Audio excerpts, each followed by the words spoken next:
এটা সিরিজের দ্বিতীয় অংশ। সিরিজের প্রথম পার্ট এই ভিডিওর কমেন্টে পিন করা থাকবে বা ডেসক্রিপশন বক্স থেকে দেখে নিতে পারেন। প্রথম পার্টটা দেখলে দ্বিতীয় পার্ট বুঝতে সুবিধা হবে, তাই আমি বলবো আগে প্রথম পার্টটা দেখে আসুন। কাহিনী যেখান থেকে থামিয়েছিলাম সেখান থেকেই স্টার্ট করছি। মায়া বলে, যদি কপালে লেখা থাকে তো আমরা আবার মিলবো, বারবার মিলতে থাকবো। আশা করি তুমিও সেটা দেখবে, আর তুমিও এটা মানতে বাধ্য হবে, এটাই আসল ভালোবাসা। মায়া কেন এমনটা করছে সেটা তো আপনারা ভালোভাবেই জানেন। এখানেই শেষ হয়েছিল প্রথম পার্ট। এরপর আমরা মহাকাল আর তার শিষ্যদের দেখতে পাই। ভেড়াবা মহাকালকে জিজ্ঞেস করে, মহারাজ, আসলেই কি ভূত বা ইয়াকশিনী বলতে কিছু হয়? তারাও কি মানুষের মতো পৃথিবীতে বসবাস করে? মহাকাল বলে, এরা যেখানে থাকে সেখানকার নাম আলকাপুরী, সেখানে কুবির রাজ করে। এখানে যে ইয়াকশিনীগুলো থাকে তারা মহাশক্তির অধিকারী। উদমহারং তন্ত্র বইয়ে তাদের সব কিছু একেবারে নিখুঁতভাবে লিখে আছে। তাদের প্রধান কাজ হচ্ছে বা কর্তব্য হচ্ছে পৃথিবীকে অশুভ শক্তির কাছ থেকে রক্ষা করা। এদের মধ্যে সবাই আবার এক না, এক একজন এক এক শক্তির অধিকারী। এতে করে একজন থেকে আরেকজন স্পেশাল। তাদের তপস্যা ভঙ্গ করলে তারা এক ভয়ঙ্কর রূপ ধারণ করে। এরপর তারা সুগন্ধি ঝিল থেকে পদ্মফুল তুলতে যায়। একে সাফেদ কুমোদিনীও বলা হয়, যার মাধ্যমে তারা ওই ইয়াকশিনীর কাছে যেতে পারবে। ভেড়াবা বলে, তো মহারাজ, এটা নিতে আমরা আরো আগে আসলাম না কেন? মহাকাল বলে, এই সাফেদ কুমোদিনী 200 পূর্ণিমার পর একটি বার পাওয়া যায়। ভেড়াবা বলে, তো আমরা কিভাবে ওই ইয়াকশিনীটাকে ধরব? মহাকাল বলে, এই সাফেদ কুমোদিনী যেই সেই ফুল না। যখনই কোনো অশুভ শক্তি এটার কাছে আসবে, সাথে সাথেই তার রং গন্ধ দুটোই বদলে যাবে। এজন্যই একে রসন কুমোদিনীও বলা হয়। এদিকে সময় প্রায় নিকটে। ব্রহ্ম মুহূর্ত শেষ হওয়ার আগেই তাদের ঝিল থেকে সাফেদ কুমোদিনী তুলে ফেলতে হবে, না হলে সেই আরও 200 পূর্ণিমার জন্য অপেক্ষা করতে হবে। মহাকাল তার 4 শিষ্যকে নিয়ে ঝিলের পাড়ে এসে যায়, আর তার 2 শিষ্যকে ঝিলটা থেকে পদ্মফুল আনতে বলে। তবে ওই ঝিলটাতে ছিল অলৌকিক এক শক্তি। দুজন ফুল পাড়তে লাগলে হঠাৎই কি যেন একটা তাদের জলের নিচে টেনে নিয়ে যায়। মহাকাল তার শক্তির সাহায্যে তাদের বাঁচানোর চেষ্টা করে, তবে শেষ রক্ষা আর হলো না। তো মহাকাল এরপর তার তান্ত্রিক নাগের সাহায্যে রুদ্রাকে বলে, আমি জানি আপনি কবিরের খুব কাছাকাছি আছেন। আপনি জানেন আমরা আপনাকে কতটা শ্রদ্ধা করি। সাফেদ কুমোদিনীর মধ্যে রশ্মি দিয়ে আমাদের সাহায্য করুন ওই দুষ্ট ইয়াকশিনীটাকে ধরতে। মহাকাল তারপর তার শক্তি প্রয়োগ করে। এতে করে আমরা দেখতে পাই তার শরীর থেকে অনেক অনেক বিন্দু বিন্দু রশ্মি বের হচ্ছে, আর এগুলো উড়ে গিয়ে সেখানে থাকা মহাদেবের মূর্তিটি উজ্জ্বল করে। মহাকাল মহাদেবকে বলে, আমি মায়া আর ইয়াকশিনী জগৎকে ধ্বংস করতে চাই, আপনি আমাকে সাহায্য করুন। এরপর আমরা দেখতে পাই মহাদেব তার ডাকে সাড়া দিয়েছেন। উনার মূর্তি থেকে কিছু ছোট ছোট রশ্মি গিয়ে ফুলের মধ্যে পড়ে। মহাকাল সেই ফুলগুলোকে ভেড়াবাকে নিয়ে আসতে বলে, যেগুলো সবচেয়ে উজ্জ্বল আর ফুলের ডাল সহই তুলে আনবে। ভেড়াবা ওই ফুলগুলো এনে মহাকালকে দেয়। সিন কাট হয়ে যায়। কৃষ্ণার বন্ধুরা কথা বলছিল, ইস, বেচারার জন্য কষ্টই লাগে, তার সাথেই কেন যে এমন বারবার হয়। কৃষ্ণার এই ফ্রেন্ডটা বলে, এখানে এদের কারণ আমি উল্লেখ করা হয়নি, বিশেষ করে কৃষ্ণার ফ্রেন্ডদের, তার জন্য একটু মাঝে মাঝে পেস লাগে। যাই হোক, সে বলে, এখন আমাকে তার ওই ব্রেকআপওয়ালা গান শুনতে হবে। আমি এই হোটেলে নেই রে বাবা, একে ভিক্ষা করে খাবো, তবু ওই পাগলের কাছে না। এদিকে কৃষ্ণাও হোটেলে চলে আসে। তার হাব সাপ দেখে সবাই তো অবাক, এর আবার কি হলো? কৃষ্ণার একটা ফ্রেন্ড বলে, আরে বেটা, এখন তো আবার এটা বলতে যাস না, মেয়ে পছন্দ করছে না দেখে এখন তোর ছেলে পছন্দ হচ্ছে। কৃষ্ণা বলে, লাইফে একটা দরজা বন্ধ হয়ে গেলে 10টা দরজা এমনিতেই খুলে যায়। আমি তো মেয়েটাকে হারিয়ে দুঃখে কান্না করছিলাম, তবে উপরওয়ালা আরও কিছু যে আমার জন্য ভেবে রেখেছেন। আমাদের ভালোবাসা যদি সত্যি হয়, ভাগ্য আমাদের আবার দেখা করিয়ে দেবে। আমার কিছুই করতে হবে না। আচ্ছা, মেয়েটা যদি মিথ্যা বলে, সবাই তো তার কথার কোনো মাথা মুন্ডু কিছুই বুঝতে পারে না। তারা ভাবে হয়তো মেয়েটার জন্য তার নাট ঢিলা হয়ে গেছে। এরপর আমাদের ওই ছেলেটাকে দেখানো হয়, সে হাসপাতালের বেডে পড়ে আছে। সেই কখন, এখনো তার জ্ঞান আসেনি। এদিকে মহাকাল ওই পদ্মফুলটা নিয়ে ল্যাবে রিসার্চ করতে থাকে। ভেড়াবা বলে, মহারাজ, আপনি যদি রাগ না করেন আপনাকে কি একটা কথা বলবো? ভেড়াবা আসলে একটু বেশি প্রশ্ন করে আর বুঝে বেশি। মহাকাল বলে, হ্যাঁ নিঃসন্দেহ বলো। আমি তোমাকে কিছু বলতে নিষেধ করিনি, তুমি যত বেশি প্রশ্ন করবে তত বেশি জানতে পারবে। বেরাবা বলে, আপনি যে এসব করছেন এতে আমাদের লাভ কি হবে? মহাকাল বলে, আনন্দ পাবো। কুবির যে শুধু ইয়াকশিনী লোকের রাজা এমনটা কিন্তু না, সে রাবণের বড় ভাইও বটে। কিছুকাল পূর্বে রাবণ রাক্ষস আর নাগের সাহায্যে লঙ্কার উপর শাসন করে তার বড় ভাই কুবিরের হাত থেকে শাসন ছিনিয়ে নিয়ে রাবণের মৃত্যুর পর কুবির নাগ আর নাগরাজ্যের উপর আক্রমণ করে আর পুরো নাগরাজ্যকে একেবারে ধুলোয় মিশিয়ে দেয়। সে আমাদের মূল্যবান নাগমণিকেও চুরি করে নিয়ে যায়। আমি তো তাকে ছাড়বো না, আর আলকাপুরীর সাথেও আমি এমনটা করব যেমনটা তারা আমাদের সাথে করেছে। ভেড়াবা তখন বলে, মহারাজ, আমি আপনার বদলা সম্পূর্ণ করতে আমার নিজের প্রাণটা দেওয়ার জন্য রেডি আছি। কি করতে হবে শুধু বলুন। মহাকাল পদ্মফুল দিয়ে এক ধরনের কেমিক্যাল তৈরি করে, আর এই কেমিক্যাল দিয়ে অনেকগুলো পেন্টিং করে ছবিতে মহাদেবের প্রতিচ্ছবি ফুটে ওঠে। মহাকাল ভেড়াবাকে তারপর বলে, এই পেন্টিংগুলা আমাদের আশেপাশের হোটেল, রেস্টুরেন্ট, অফিস প্রত্যেকটা জায়গায় সবাইকে বলো এটা সম্পূর্ণ ফ্রি। যখন কোনো অশুভ শক্তি পেন্টিংয়ের কাছে আসবে তখন এর রং বদলে যাবে। কৃষ্ণা এদিকে তার সব বন্ধু বান্ধবকে নিয়ে একটা পার্টিতে এসেছে। তারা এখানে ড্রিঙ্ক অর্ডার করে ড্রিঙ্ক খায়। কৃষ্ণার একটা ফ্রেন্ড বলে, আচ্ছা তুই যে একটা মেয়েকে কিস করেছিলি সে দেখতে কেমন রে? কৃষ্ণা বলে, তার সম্পর্কে আমি যাই তোকে বলবো তবুও মনে হবে কম হয়েছে। তাকে দেখে এটাই মনে হয় সে যেন এই দুনিয়ারই না, কোনো পরিসে। তামাস বলে, তোর কথা শুনে তো মনে হচ্ছে তুই কোনো হলিউডের হিরোইনের কথা বলছিস। যাই হোক, সবাই পার্টিতে অনেক এনজয় করে। কৃষ্ণা বসে বসে দেখছিল আর মায়ার কথাই ভাবছিল। যেখানে যায় সেখানেই সে যেন মায়াকে দেখে। এভাবেই কিছুক্ষণ সময় চলে যায়। একটা সময় কৃষ্ণা দেখে এখানে মায়াও চলে এসেছে। কৃষ্ণা মায়াকে দেখে পুরাই তো অবাক। এটাই কি তাহলে তার আসল ভালোবাসা? কৃষ্ণাকে নিয়ে তারপর মায়া পার্টিতে ডান্স করতে চলে যায়। এখানে তারা দুজন অনেক এনজয় করে, ড্রিঙ্ক করে। যাই বলেন, মেয়েটা কিন্তু অনেক অনেক বেশি সুন্দর। তার লুকটা দেখেছেন, আসলেই পরীর মতো লাগে। কি ঠিক বলছে কিনা আপনার মতামতটা কমেন্টে জানাবেন। মায়া বলে, তুমি কি একটু কষ্ট করে আমাকে বাসায় নিয়ে যাবে প্লিজ? কৃষ্ণা বলে, আরে একই বলো, যাব না কেন, দৌড়বো। কৃষ্ণা ভাবে, এই রে, আমি তো আমার বন্ধুদের সাথে করে নিয়ে এসেছি। আরে ছাড়ো তো, ওদের গুল্লি মারো, তুমি চলো। কৃষ্ণা মায়াকে নিয়ে তার রুমে পৌঁছে দেয়। মায়া তাকে ছাড়তেই চাচ্ছে না, বারবার তার সাথে ক্লোজ হওয়ার চেষ্টা করছে। কৃষ্ণা বলে, এর জন্য অনেক টাইম আছে, এবার তুমি ঘুমিয়ে পড়ো, কাল কথা হবে। কৃষ্ণা বাধ্য হয়ে জোর করে মায়াকে ছাড়িয়ে বাইরে চলে আসে। বাইরে এসে সে ধরা পড়ে যায় তার দাদার কাছে।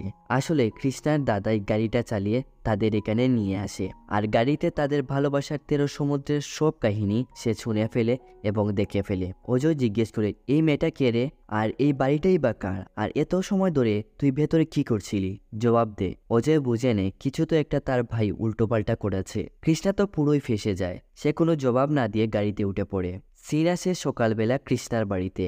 কৃষ্ণার দাদি বলে, বিয়ে ভেঙে যাওয়ার পর তুই তো অনেক লম্বা লম্বা কথা বলেছিলি, আমি সারা জীবন এখন থেকে কুমারী থাকবো, এখন হঠাৎ করে তোর উপর জাদু করলো কে? কৃষ্ণা বলে, মায়া। অজয় বলে, ও মায়া না দাদি, মায়ার জালও। দুজন তো একেবারে আঠার মতো লেগে গিয়েছিল, থামার জন্য নামই নিচ্ছিল না। আমার তো বলতেও লজ্জা লাগছে। কৃষ্ণা বলে, বলছো না তো কি করছো? অজয় বলে, উল্টোপাল্টা করেছে, আবার লম্বা লম্বা কথাও বলছে। কৃষ্ণা বলে, আমি এখানে কোনো ভুল করিনি। বিজয় বলে, তোমরা দুজন কিস করছিলে। কৃষ্ণা বলে, শুধু কিসই করেছি, আর কিছুই করিনি। শিল্পা বলে, তুমি তো আবার ওই মেয়েটার প্রেমে পড়ে যাওনি। কৃষ্ণা বলে, কেন, আমার কি ভালোবাসা হতে পারে না? আমার ভালোবাসা তো আমাকে কোনো লকডাউন দেয়নি। দীপা বলে, আরে ছাড়ো তো, আমরা মেয়েটার সাথে দেখা করতে চাই। সবাই তখন একমত। কৃষ্ণা বলে, আমার মাথাটা আর এখন খাবেন না, আমাকে তো আগে বুঝতে দিন ও সত্যি কি আমাকে ভালোবাসে নাকি নাটক করছে।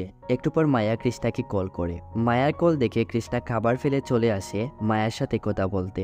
মায়া বলে, তোমার হোটেলে আসবো কি, আমার সাথে কি একটু দেখা করতে পারবে? কৃষ্ণার তো মনে লাড্ডু ফুটে। সে তাড়াতাড়ি করে হোটেলে চলে আসে। এসে ওই পেন্টিংটা ভালোভাবে দেখে। এত মনোযোগ দিয়ে পেন্টিংটা দেখছে দেখে কৃষ্ণার মেয়ে বান্ধবীটা এসে বলে, এত মনোযোগ দিয়ে পেন্টিংটা কি দেখছিস? কৃষ্ণা বলে, কিছুই তো বুঝতে পারছি না, তবে কিছু তো একটা আছে এটার মধ্যে। কৃষ্ণা এরপর পেন্টিংটার দাম কত জিজ্ঞেস করে। তখন মেয়েটা বলে, আমি তো এটার দাম কত জানি না, এখানে হায়দ্রাবাদ মহাকাল নামে একজন পেইন্টার আছে, পেন্টিং এর দুনিয়ায় তার অনেক নাম, উনি এটা আমাদের গিফট হিসেবে পাঠিয়েছেন। শুধু আমাদেরই না, শহরের প্রত্যেকটা হোটেলেই পাঠানো হয়েছে। একটু পর মায়া এখানে চলে আসে। মায়া কৃষ্ণাকে ডিনার করার জন্য ইনভাইট করে। কৃষ্ণা বলে কোথায় যাবে? মায়া বলে যে কোনো জায়গা, এমন জায়গা যেখানে শুধু আমি আর তুমি থাকবো, যেখানে কেউ আমাদের ডিস্টার্ব করবে না। রাতের বেলা মায়া আর কৃষ্ণা নদীর তীরে একটা নিস্তব্ধ পরিবেশে আসে আর দুজন গল্প করতে থাকে। মায়া বলে পরিবেশটা কি শান্ত, সুন্দর, কতটা রোমান্টিক, তাই না? একবার চিন্তা করো, আমরা সবকিছু ফেলে যদি কারোর সাথে খুশি থাকতে পারি, তো এটা শুধু রোম্যান্সের মাধ্যমেই সম্ভব। সেটা হোক ডান্সের সাথে, কোনো নেচারের সাথে, হোক না কোনো প্রেমিকের সাথে। আর তুমি রোম্যান্সকে এত নিচু ভাবো? কৃষ্ণা বলে আবার তো তোমার শুরু হয়ে গেল, একবার বিয়েটা তো হতে দাও, তারপর তুমি নিচেই বলবে। তুমি তো দেখি একটু কৃষ্ণা বেশি রোমান্টিক। মায়া বলে আমি তো এটাই বলছি, বিয়ে আর রোমান্সের মাঝে কোনো কানেকশন নেই, তুমি যেরকম আছো সেরকমই বেস্ট। কৃষ্ণা বলে বিয়ের আগে আমি এসব করতে পারবো না। মায়া বলে রোমান্স করাটা কোনো পাপ না কৃষ্ণা, এটা তো দুজনের হৃদয়কে এক করে। আর থাকলো বিয়ে, এটা তো সোসাইটিরা বানিয়েছে এক ফর্মালিটির মতো, এটাই, আর কিছু না। মায়া আবার কৃষ্ণাকে সেই আবার, বুঝতেই তো পারছেন, আশা করি বোঝাতে হবে না। কৃষ্ণা মায়াকে ধাক্কা দিয়ে সরিয়ে দেয়। মায়া বলে তোমার কি মনে হয় আমি তোমার কাছ থেকে ফায়দা উঠানোর জন্য এমনটা করছি? কৃষ্ণা তখন বলে বিয়ের আগে আমি এসব করতে পারবো না, আমারও এক শর্ত আছে। আমার পাপা, উনি খুবই বাজে একটা লোক, উনি কখনো আমার মাকে খুশি রাখেননি। এর জন্য ছোটবেলায় মা আমাকে প্রতিজ্ঞা করান আমি যেন আমার পছন্দের মেয়েকেই বিয়ে করি, আর তাকে যেন কখনো ধোঁকা না দেয়। আমি আমার মায়ের প্রতিজ্ঞা কখনো ভাঙতে পারবো না, এতে তুমি যাই মনে করো। মায়া রাগ করে সেখান থেকে চলে যায়। এদিকে হোটেলের ঝাড়ু দেওয়ার সময় রঞ্জন দেখে পেন্টিংটার রং পরিবর্তন হয়ে গেছে। সে তখন মহাকালকে কল করে বিষয়টা জানায়। এদিকে কৃষ্ণা মন খারাপ করে বসে আছে। তার একটা ফ্রেন্ড বলে আরে বেটা, না তো করে এসেছিস, এখন ভেবে আর কি লাভ, এত ভালো একটা অফার কে না করে। কৃষ্ণা বলে তোকে এক লাথি মেরে উড়িয়ে দেব, একটা মেয়ের জন্য আমি আমার মায়ের দেওয়া প্রতিজ্ঞা ভঙ্গ করব? তামাস বলে আচ্ছা ছাড়, আগে কি করবি এটা কি ভেবেছিস? এদিকে মহাকাল ভেড়াবাকে সেখানে পাঠায়। ভেড়াবাকে রঞ্জন বলে একই পেন্টিং দিয়েছো ভাই, এর রঙই তো বদলে গেল। ভেড়াবা পেন্টিংটা নিয়ে মহাকালকে দেখায়। মহাকাল বলে এবার তাহলে সে নতুন শিকারের উদ্দেশ্যে এখানে এসে পড়েছে। ভেড়াবা বলে সে এখন কোথায় এটা কিভাবে জানবেন আপনি? মহাকাল বলে এই পেন্টিংয়ে আমাদের বলবে। মহাকাল এরপর পেন্টিংটা থেকে হাত ঘষে কিছু রং তুলে নেয়, এরপর একটা মন্ত্র পড়া জলে সেগুলি ছেড়ে দেয়। এতে করে সেখান থেকে নীল রঙের একটা অদ্ভুত সংকেত বের হয়, এটাই পৌঁছে দেবে তাদের মায়ার কাছে। এদিকে মায়া ভদ্রের সাথে কথা বলছিল। মায়া বলে আগেও একবার বিয়ে করার চেষ্টা করেছিলাম, যার শাস্তি এখনো ভোগ করতে হচ্ছে, আর এখন এটা জানা সত্ত্বেও আবার আমি কি করে একই ভুল করব, আমি কিছুই বুঝতে পারছি না। ভদ্রা বলে এমনটা কিছুই হবে না, তুমি যাকে বিয়ে করবে এরপর তাকে মেরে ফেললে তুমি মুক্তি পেয়ে যাবে, এতে তোমার কিছুই হবে না। এদিকে সংকেতটা মহাকালকে মায়ের কাছে নিয়ে আসে। মহাকাল দেখে মায়া গাছের ডালে বসে আছে, আর সে এক অদ্ভুত শক্তি দিয়ে তার উপর অ্যাটাক করে। মায়াও কম নাকি, সে মাটিতে পড়ে যায়। আর বিপদ দেখে সে এত দ্রুত গতিতে সেখান থেকে পালাতে থাকে, সেটা তো আপনারা দেখতেই পাচ্ছেন। মহাকালও কম না, সেও তার সাথে পাঙ্গা দেয়, আর তার অদ্ভুত শক্তি দিয়ে একটা সময় তাকে ধরে ফেলে। তবে এখানে মায়া ছিল না, এখানে আমরা আরেক ইয়াকশিনীর সাথে পরিচিত হই, তার নাম জ্বালামুখী। আপাতত এতটুকু জেনে রাখুন, সে মায়ার মতোই সেও এখানে ফেসে গেছে, সেও এখানে তার পাপের শাস্তি ভোগ করছে। এরপর আমরা একটা ফ্ল্যাশব্যাক দেখতে পাই, যেখানে যেখানে মায়া তার শিকারের উদ্দেশ্যে গিয়েছিল সব জায়গায় মায়ার আড়ালে সে সবকিছুই লক্ষ্য রেখেছে। এখানে একটা জিনিস ক্লিয়ার করি, ওই যে পেন্টিংটা কষে মহাকাল রং তুলে, সেটা আসলে কুমোদিনী ছিল। আর আপনারা তো জানেনই এই কুমোদিনী দিয়েই মহাকাল পেন্টিংটা করেছিল। আর আশা করি কিছু ভেঙে বলতে হবে না। মহাকাল জ্বালামুখীকে জিজ্ঞেস করে মায়া কোথায়। জ্বালামুখী বলে আমি জানি না। মহাকাল তার মন্ত্রের মাধ্যমে জ্বালার কাছ থেকে অর্ধেক শক্তি তার শরীরে নিয়ে নেয়, আর বলে যতক্ষণ না পর্যন্ত তুমি মায়াকে খুঁজে এনে দিচ্ছ আমার কাছে, ততক্ষণ পর্যন্ত তোমার অর্ধেক শক্তি আমার মন্ত্রে বন্দী হয়ে থাকবে। এরপর আমরা দেখতে পাই জ্বালার মুখে মুচকি হাসি। এখানে তো কিছু একটা টুইস্ট অবশ্যই আছে। এদিকে কৃষ্ণা ওই গাছটা নিচে আসে। কৃষ্ণা এখানে মায়াকে বিয়ে করার জন্য প্রপোজ করতে এসেছে। এখানে তো তার উল্টোটাই হয়, মায়াই এসে কৃষ্ণাকে বিয়ের জন্য প্রপোজ করে বসে। কৃষ্ণা বলে তুমি এখানে কোথা থেকে আসলে? সে মায়ার জন্য এতটা পাগল হয়েছে, তার মধ্যে এখন এই কমন সেন্সটা নেই। এত রাতে মায়া আবার গাছের নিচে কি করে? আসলে এসব শুধু মুভিতেই সম্ভব। কৃষ্ণা খুশিতে মায়াকে জড়িয়ে ধরে। কৃষ্ণা বেচারা নিজেও তো জানে না সামনে তার সাথে কি হতে যাচ্ছে। এরপর আমরা এক নাগের সাধুকে দেখতে পাই, আর এই ছেলেটাকে দেখতে পাচ্ছেন সেই হচ্ছে মহাকাল। মানে সিনটা একটু অতীতে চলে এসেছে। ওই সাধু কোনো একটা জায়গায় যাওয়ার জন্য বেরিয়েছেন।